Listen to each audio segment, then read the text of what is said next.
Welcome back, everybody. Derek Sue, your East Oakland advocate. Well, more bad news is coming very shortly. And here it's California that's going to be impacting not only California residents, but residents all over America and globally. Because floods, we've had the four F's of California. The first, fires. Then we had the floods, and with the floods come a lot of fleeing. And so some of those fleeing people don't come back to California. And then number three, fix it. We are in a constant state of fixing it. And we do not have enough blue collar workers for the construction industry here in California for all the work that needs to be done. And now we had right here locally, a levee break in two places, and large landslides, bridges being washed out. Here on the Altamont Pass going over the hill to the Central Valley, we now have lost a lane of the highway because one of the walls washed away during the storms here. So we're in a constant state of fixing it. And so, and now for the bad news comes famine, because California is responsible for nearly 1/3 of all the world's food. 1/3 of all the world's food. That is incredible. That was a statistic I heard this morning on TV media, and they pointed out that a majority of the produce that you see in your grocery stores comes from California. And if it's not California, it's from Texas.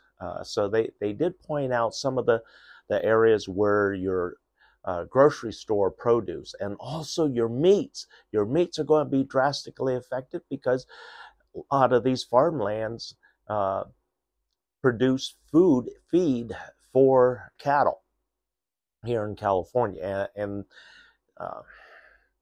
while there's feed that comes in from other parts of the country and everything, but the price of cattle, price of meat, the cost of chickens, everything is going to go up because of famine here in California.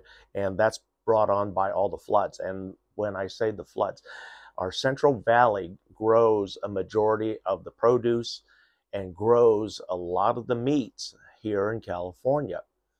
So Kings County and Kern County, those are two huge farming meccas here in California, and they produce a majority of all the food. And then also we had locally, just south of us in Gilroy, Watsonville, and the Monterey Peninsula, those are all a lot of strawberries and artichokes are grown. That's where a majority of all your strawberries come from. And so that's, that may be a lost cause this year, and very limited access to strawberries, and the strawberries that do come out are going to be very expensive, and because those are probably grown in a hothouse. They're grown indoors and not outdoors like a majority of your big Sequoia strawberries that you see in the supermarkets. And then also garlic. Garlic's going to be impacted.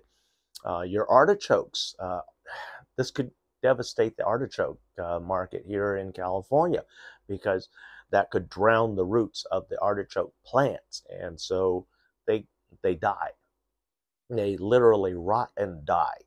And so that's another devastated crop here in California that a lot of people look forward to. And then like I said, there's a lot of farms that grow organic feed for the cattle, for the meat industry. So those are going to get much more expensive because they can't plant, because so much land is underwater right now, and they have no idea when it's going to recede enough so that they can get back to work. And that's really concerning. And like I said, it's going to seriously drive meat prices up. It's going to drive dairy prices up, your milk. So everything's going to be affected. Eggs don't come from well, we do have eggs from California, but a majority of them are brought in from other states. But egg prices are already high enough, and they're going to go higher. And a lot of your products that require dairy products and eggs and flour, those are all going to go up starting this summer as we start seeing how bad the situation here is in California. But there is a bright side. If you're a wine drinker, this is very good, because for the last 5 years, the grapevines have been starving for water because of limited access, and then all the battles for water, especially for California's very lucrative wine country, and the wines that come out of California require a lot of water, and there hasn't been that good winter soaking like this year. Now this year, a lot of those vines are sitting in pools and puddles of water, getting the deep soaking that they need. And I say that they need because in past years, when, as being a former wine drinker, very, very fine wine drinker, these roots need that deep soaking, especially for the summer months when water starts becoming less available. And that's for a reason. And then that helps the plant puts more juice into the actual fruit itself. And so that makes for more volume of the wine juice, the grape juices, like the white wines and the red wines. Because my favorite has always been the Zinfandels in the red wine. That's why I loved Alexander Valley, because that's one of the homes right here locally of some of the oldest Zinfandel vines in California. And so that's why I love going to Alexander Valley. Plus, it also held my favorite outdoor sporting lake, which was Lake Sonoma. So Alexander Valley, Sonoma Valley, Dry Creek Valley, all of these were right in the other wine region of California, and it was much different than Napa. It wasn't so commercialized and measured, but now it's invaded into Alexander Valley, measured pours, and then also the wine tours came in, which really ruined the atmosphere and the overall enjoyment of how wine tasting used to be. And it was so much different than it is today. And I watched the progression starting in the early 80s. Soon as I turned 21, that was 1981, I turned 21, I started visiting Napa Valley because it was the up and coming. It wasn't crowded like it is today. Back then, you could actually go wine tasting, and it didn't cost you anything. They were happy to see you come through the door because they knew it. Once they serve you, you're more likely to buy a bottle of wine, which wasn't cheap.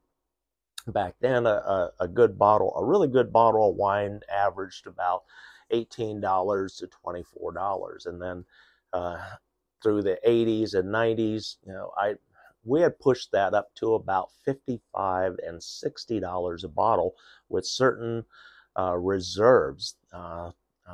One of my favorite reserves was the Elias series at Hannah Winery in Alexander Valley.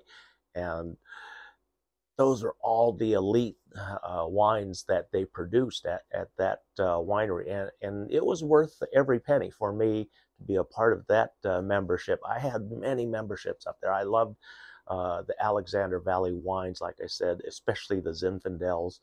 I drank wines from some of the oldest wineries up there, and also personal friends of a vintner who owned two wineries right there, one in Napa, and well, actually, they were both right there near Dry Creek.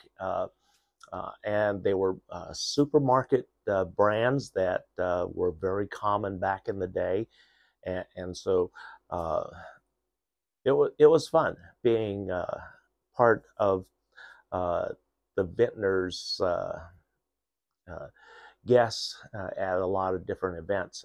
But anyway, uh, that's the good side, because now for the next few years, we can expect some pretty decent wines, really high qualities. The grapes will be much bigger and fuller these coming seasons because of that deep soaking, and that's what's been missing because of the drought. The drought has caused much smaller grapes to form, and so you had to have a lot more grapes and a lot more tonnage to create the same volume of wine. And so now the grapes will be much larger and juicier and much more flavorful, and hopefully uh, will be a unique that it makes big differences if you buy wines on futures. That's the best way to get them, because I bought a lot of my wines on futures uh, through the wineries, and so that comes around starting in May, typically late April, early May is the start of the opportunities where you can buy those wine futures and drastically reduce the costs of your wine consumption, and make it very, very doable in most households. So anyway, that's the good news and the bad news here. We have the 4Fs. California is 4F: fires, floods, fix it, and now famine coming. And that's not speculation. It's all over the news locally here, because I've been noticing the jump in strawberry prices at the local supermarket already.